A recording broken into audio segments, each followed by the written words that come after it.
Hello guys, welcome back to my YouTube channel, and today we'll be looking at unit and dimension. So this video will comprise of three parts. The first part will be talking about unit and dimension. The second part will be talking about the applications of dimension, and the third part will be solving a lot of problems in dimension step by step. So get ready, let's dive in. SI unit is the standard system of measurement in physics. Now, take for example, we have the length. The standard unit for this quantity is given as what? Meter. We have the mass. The standard unit is kilogram.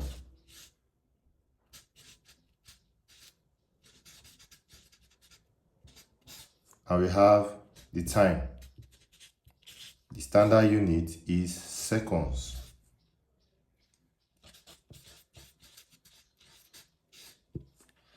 Now we have two types of unit system in physics. The first one is the fundamental unit,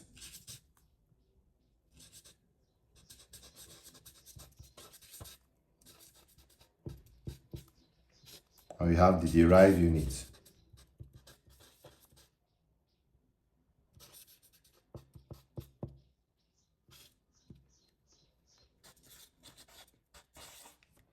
Now, in fundamental units, these are basic units in physics, which we use in quantity like the length, the mass, and the time. We also have some basic quantity, which are temperature measured in Kelvin. We have current measured in ampere. We have amount of substance measured in moles.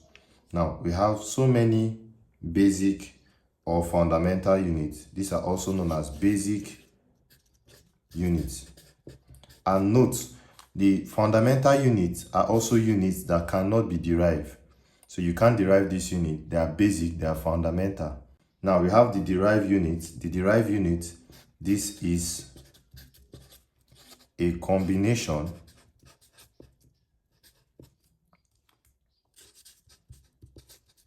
of one or two basic units, which we all know that is still known as fundamental units.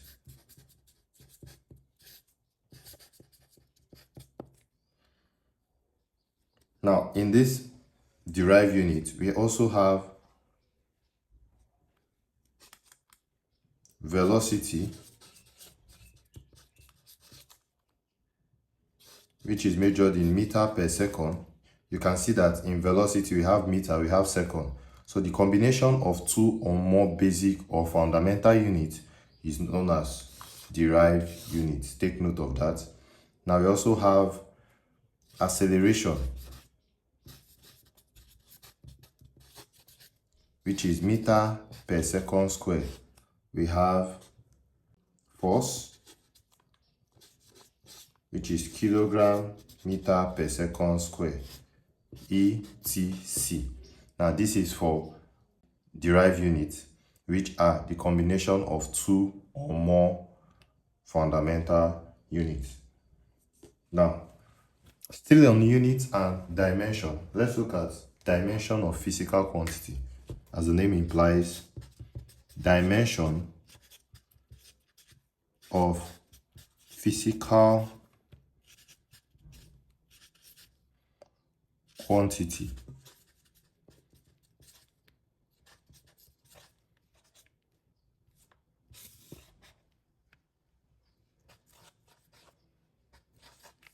Now, note that the dimension of physical quantity shows how the physical quantity is related to the fundamental quantity.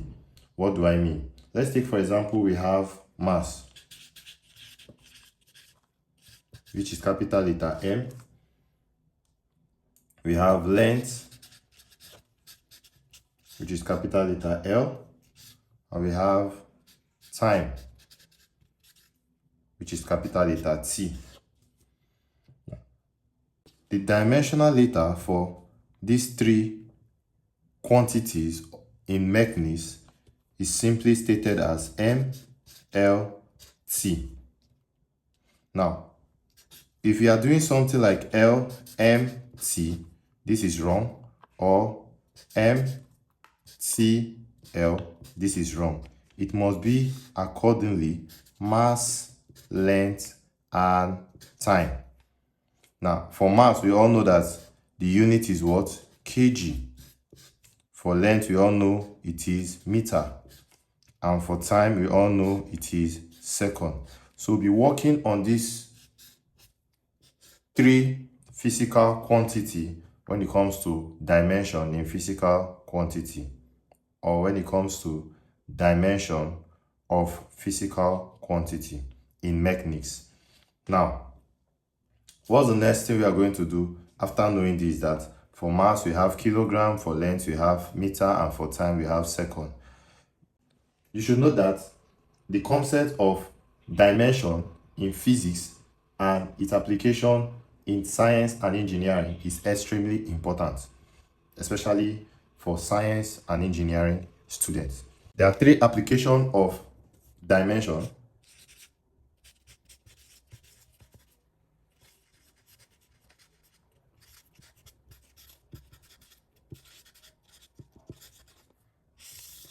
The first application, it is used to derive physical units in the first application, it is used to derive units of physical quantities.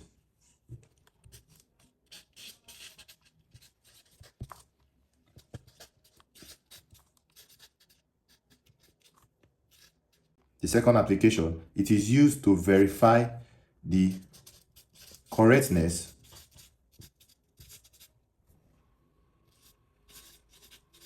of physical equation.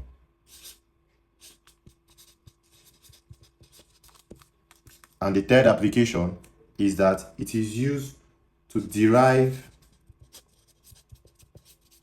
the exact form of the relationship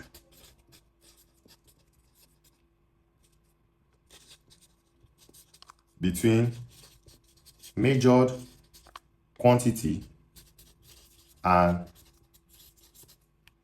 physical quantity.